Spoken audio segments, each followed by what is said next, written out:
All right, welcome back everyone to the Deep Dive, your one-stop shop for getting right to the heart of the big developments you need to know. Absolutely. Today is March 19th, 2025. We are in part 2 of our daily UPSC Current Affairs Deep Dive. And as usual, we've got a whole bunch of topics on the table today. Some of them we might have even, touched upon before. Oh, yeah. Which is always a good chance for revision, going a little deeper. Yeah. We've processed a stack of information, really tried to break it down into the key insights for you. So let's unpack this. Yeah, and today's, I think, selection of topics is a pretty cool example of just how interconnected everything is. Yeah. We've got international relations, we've got trade agreements, we've got cosmic discoveries, scientific breakthroughs, and it all kind of ties back to, your understanding of the UPSC syllabus, right? Absolutely. It's all about seeing the big picture. Exactly. So let's dive right in. Let's get straight to it. Yeah. We're going to start with India and New Zealand. They've had this high-level visit recently, and it really seems like they're trying to boost their relationship. Yeah, the New Zealand Prime Minister was just in India, and it was really clear from all the meetings and the statements that came out of that visit that both sides are, really keen on taking this partnership further. And what's been particularly interesting is that, it's not just talk. They've actually come out with some concrete outcomes and frameworks for how they want to, collaborate going forward. Yeah, they've taken some real action. Yeah. Which is, I think, what we all want to see. Absolutely. And one of the biggest things that came out of this was the launch of negotiations for a free trade agreement. Yes. Now, for our UPSC aspirants, this is always something to pay attention to. These trade deals, they really do kind of reshape the whole economic landscape. They really can. And this one, the stated aim is to come up with an agreement that's mutually beneficial. So win-win for both India and New Zealand.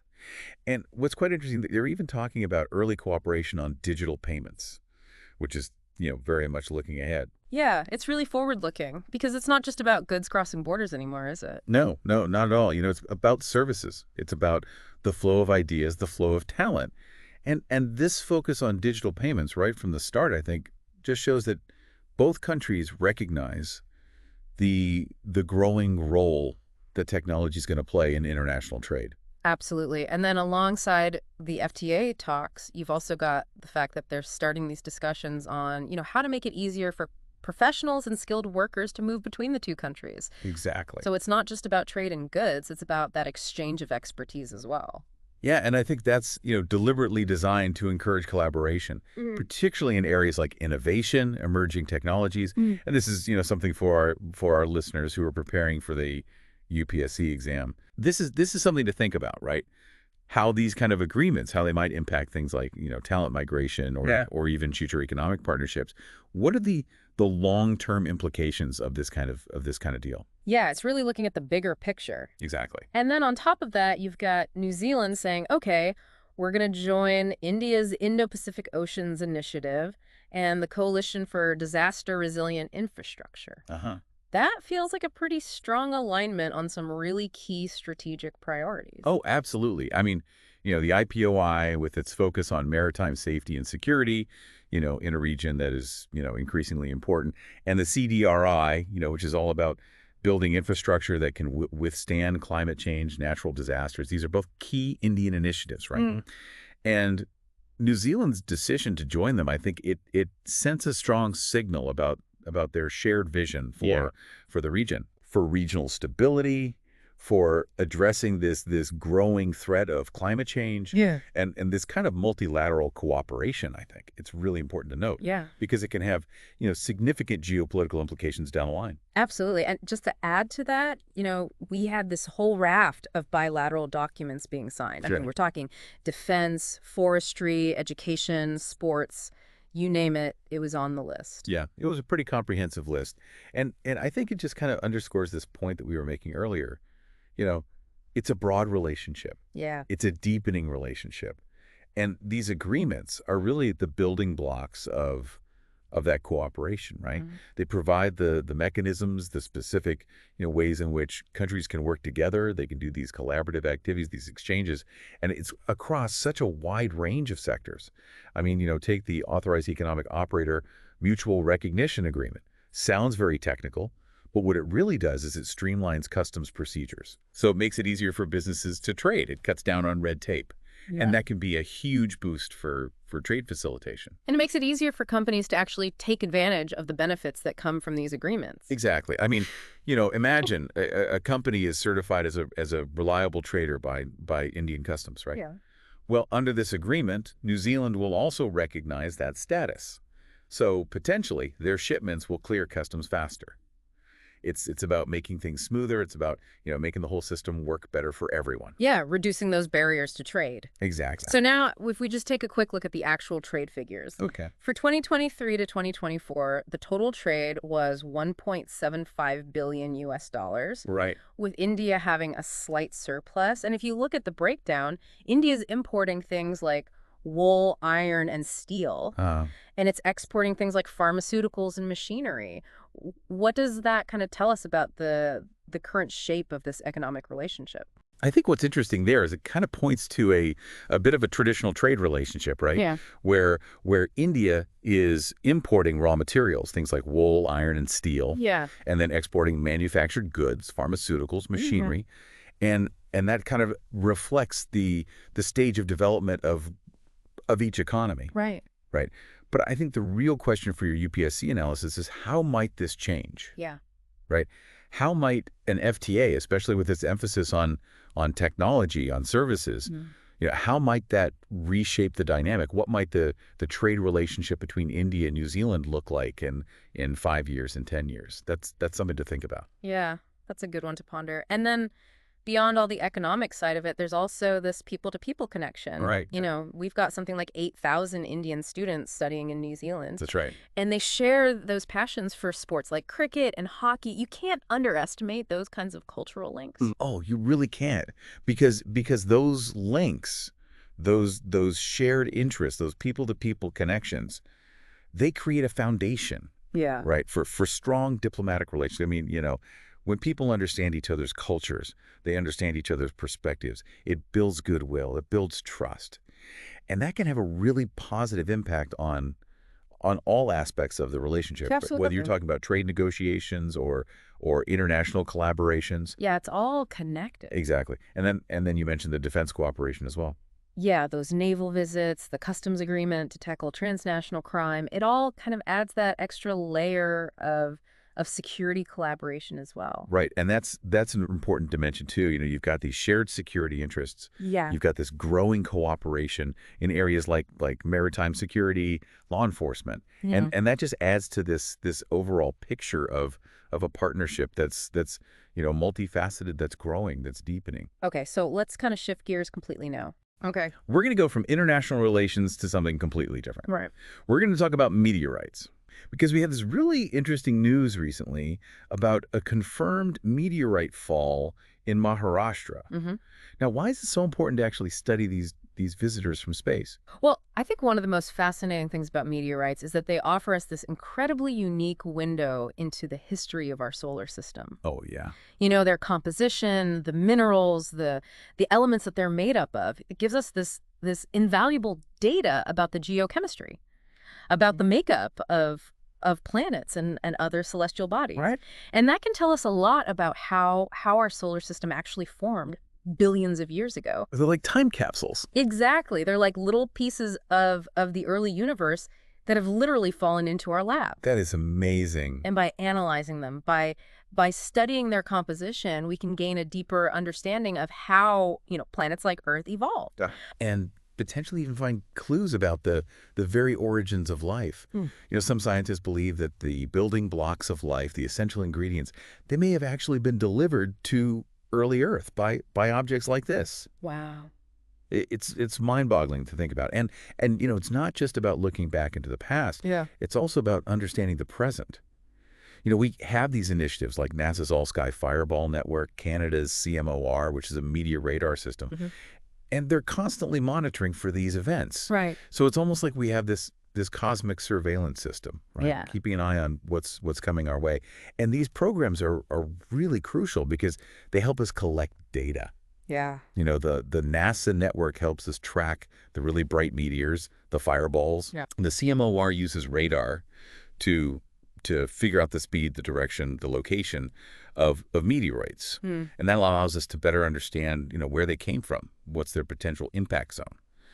And so this recent confirmed fall in Bid, Maharashtra, it's really exciting for scientists because it gives them this fresh sample to analyze. It might hold some really interesting new insights about the early solar system. So just to clarify for our listeners, because sometimes the terminology can get a bit confusing. Yeah. What is the actual difference between a meteoroid, a meteor, and a meteorite? Yeah, good question.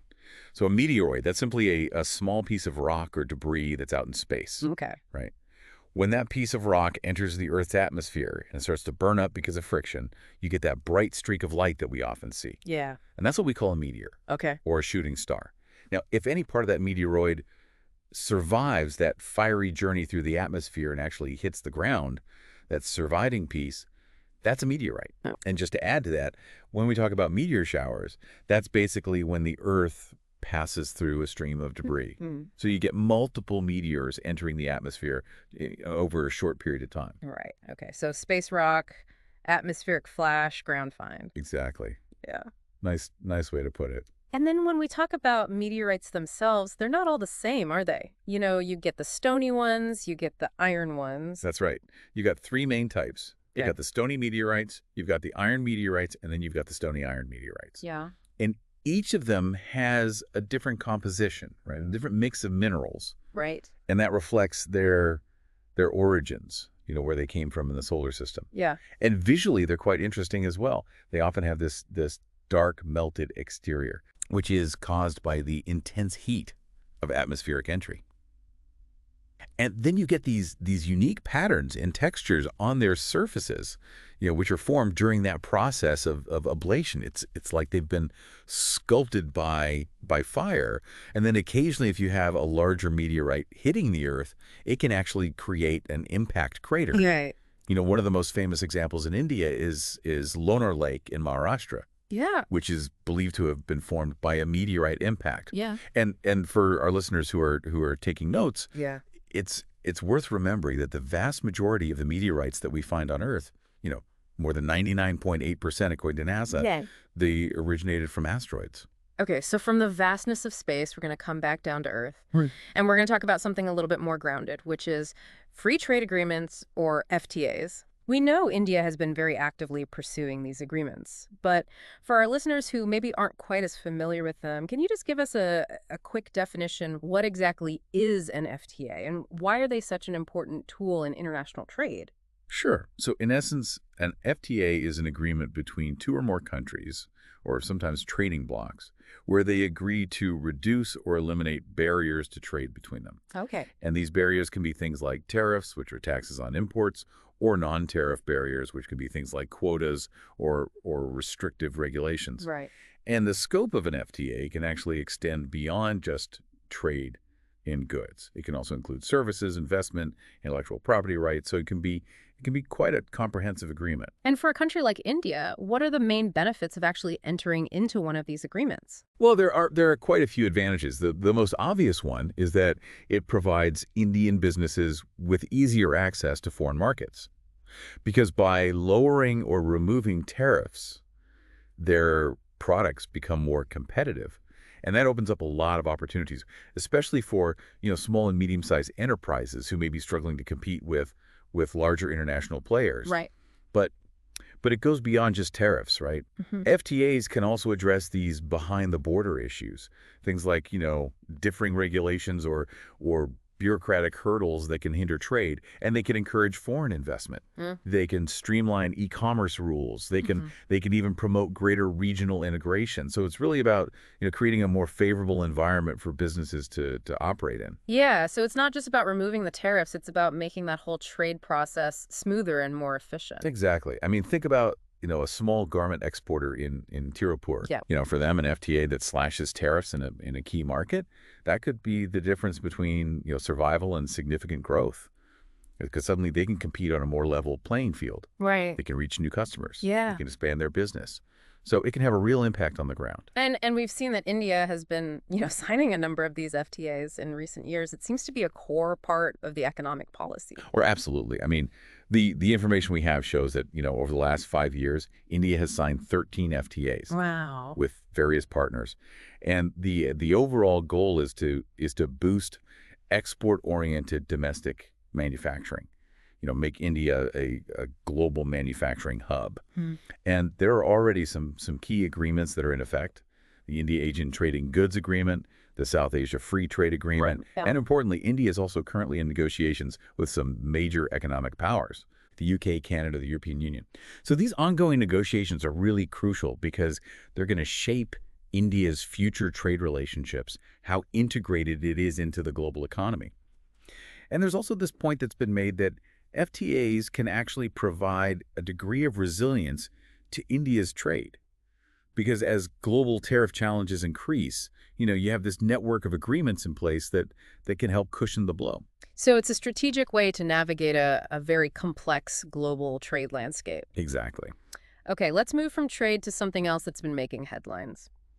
White hydrogen, and particularly the discovery of this huge reserve in France. That's really caught a lot of attention. It has. This reported discovery of 46 million tons of white hydrogen in the Moselle region of France is generating a lot of excitement in the clean energy sector. Yeah. People are calling it a potential game changer because it's naturally occurring. It's different. Yeah, naturally occurring. I mean, that's not what we usually hear about when we talk about hydrogen. No, not at all. I mean, you usually hear about green hydrogen, which is produced using, electrolysis powered by renewable energy. Right. Or blue hydrogen, which is produced from natural gas, but with carbon capture. Right.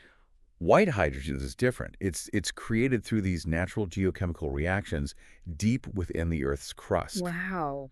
Particularly in hard rock formations. Right. And it's a continuous process, like the formation of oil and gas over geological timescales. Right.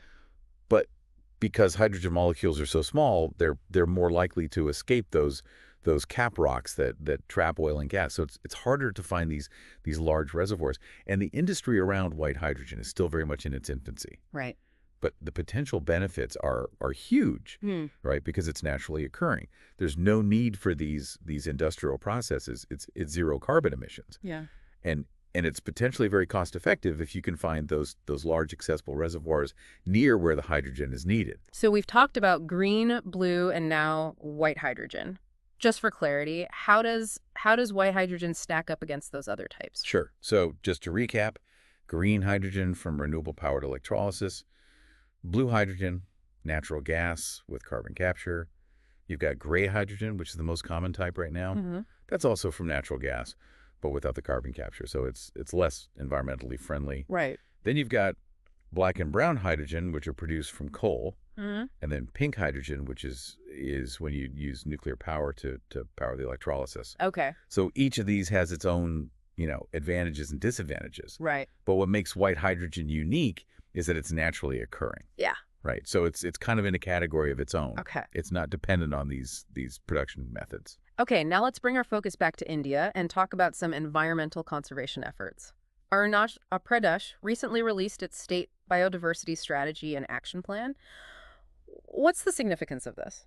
Well, this Arunachal Pradesh SBSAP, it's a pretty interesting development because it's actually the first state plan that includes action plans at the district level. Okay. So they're really taking it down to the grassroots.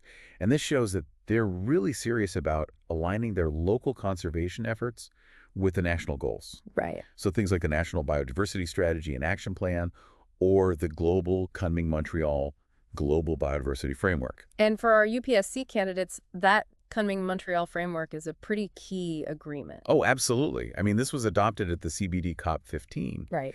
And it sets out these 23 action-oriented global targets for biodiversity conservation that need to be achieved by 2030. Right. So it's a really important roadmap for the world. And what Arunachal Pradesh is doing is showing how, a state can actually take those global goals and translate them into concrete action on the ground. Okay, so why is it so important for state governments to actually be involved in biodiversity conservation? It feels like that should be a national level responsibility. Well, you're right. I mean, it is a national and global concern, But state governments play such a vital role. Yeah. Because they're the ones who understand the specific ecosystems within their territories. Mm-hmm. They understand the local challenges. They understand the opportunities. And they have this on-the-ground experience that is so invaluable for developing really effective conservation strategies. Okay. So they're kind of the bridge between the national level policies and the actual implementation on the ground. Right. And, state level monitoring and reporting is also really important because it can be much more targeted. Yeah. It can be much more effective. Are there any specific, global or national frameworks that actually encourage this state level involvement? Right. Yeah, there are actually. So globally, the Convention on Biological Diversity has this dedicated plan of action. It's called the Plan of Action on Subnational Governments, Cities, and Other Local Authorities for Biodiversity. And that covers the period from 2021 to 2030. Okay. And then even the IUCN, the International Union for Conservation of Nature, has recognized how important local authorities are. Right. And they've actually introduced a new membership category for them. Okay. And then within India, you have the updated National Biodiversity Strategy and Action Plan, which covers 2024 to 2030. And that really emphasizes this three-tiered institutional structure. So you've got the National Biodiversity Authority at the top, then you have the state biodiversity boards, and then at the local level, you have these biodiversity management committees. Okay. So it's really about creating this multi-level governance structure where everybody has a role to play. Yeah. And it's also worth noting that under the Convention on Biological Diversity, under Article 6, each country is actually required to develop these national biodiversity action plans. So it's not just a suggestion. Right. It's an obligation. And we've seen some really great examples of state-level action. In India and around the world, in Arunachal Pradesh, for example, you have this community-based hornbill nest adoption program in the Paca Tiger Reserve, Right. which has been very successful. Yeah. And then in Japan, you have the Aichi Biodiversity Strategy, which was implemented back in 2020. And that focused on creating these ecological networks to protect biodiversity. Okay, so lots of good examples out there of this actually working in practice. Exactly. Okay, let's switch gears again back to the economic sphere. We're seeing a lot of focus on the creator economy in India right now. Right. And this news that the government is planning to invest $1 billion through a public-private partnership to support this sector, that's huge. It is, and I think it really shows that the government recognizes the importance of this sector. Yeah. And its potential for growth. And the idea behind this fund is to empower digital creators, to give them the resources they need to enhance their skills, to upgrade their production, to expand globally. And this is coupled with the plan to establish the Indian Institute of Creative Technology, Okay. which is going to focus specifically on fostering expertise in creative and digital technologies. So for those listening who may not be familiar with what the creator economy is, can you just give us a quick overview of what it actually encompasses? Sure. So the creator economy is basically this rapidly growing field of individuals. And these can be artists, educators, gaming streamers, video creators, podcasters, anyone who's creating content and sharing it online. Okay. And they're using digital platforms to reach their audience, to build a community. And they're using various ways to monetize their content. So things like advertising, subscriptions, sponsorships. Okay. It's really about individuals using their creativity and their skills to build a business online. And it's a pretty significant economic force now globally, isn't it? Oh, it is. The projections show that the global creator economy is expected to almost double in size over the next few years. Wow. So from $250 billion in 2023 to an estimated $480 billion by 2027. And it's increasingly recognized as a key part of what's called the orange economy, or the creative economy, Okay. which also includes, things like advertising, design, media. Right. So it's a big part of the global economy now. So what is the specific significance for India? Why is there this focus on trying to boost the sector? Well, I think there are several reasons why it's important for India. Firstly, it's already contributing significantly to our GDP. Okay. YouTube's ecosystem alone, for example, contributed over 10,000 crore rupees to the Indian economy in 2022. Wow. And the overall orange economy in India is estimated to be around $30 billion, which is nearly 2.5% of the GDP. So it's a substantial part of the economy. And secondly, it's a huge source of employment. Yeah. It's creating livelihoods for millions of people. And thirdly, there's this aspect of soft power. Right. You know, Indian content, whether it's music, it's education, it's entertainment, it's gaining popularity internationally, and that's helping to enhance India's, cultural influence globally. So lots of potential there. Oh, definitely. Yeah.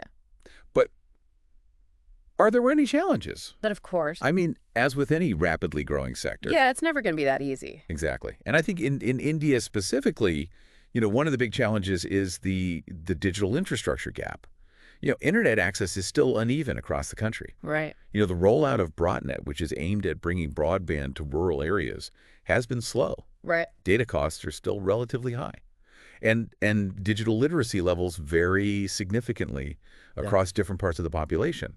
So, bridging this digital divide is really important. Yeah. If we want to unlock the full potential of the creator economy. Mm.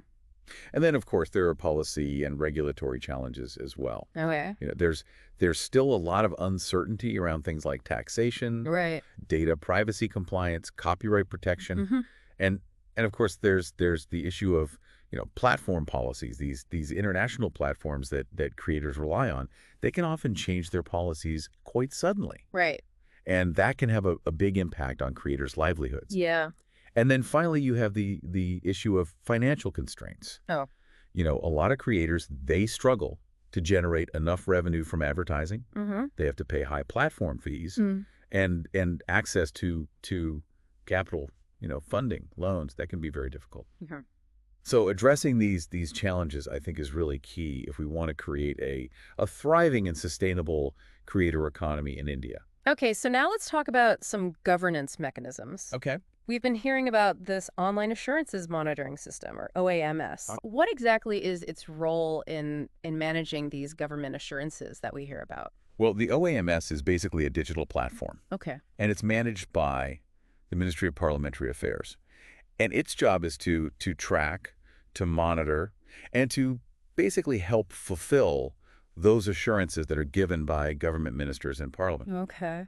So, during question hour or during debates, ministers often give these assurances in response to queries. Right. When they may not have the information immediately available. Yeah.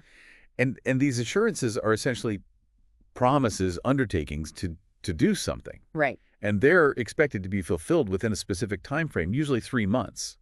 And the OAMS is there to make sure that actually happens. Okay. So it's about accountability. It's about transparency. Yeah. And the Ministry of Parliamentary Affairs is the nodal ministry for implementing this. They're responsible for making sure that all these assurances are actually followed up on. Okay, we also had an update on the Prime Minister's internship scheme. With the launch of this dedicated mobile app, what are the main objectives of this scheme?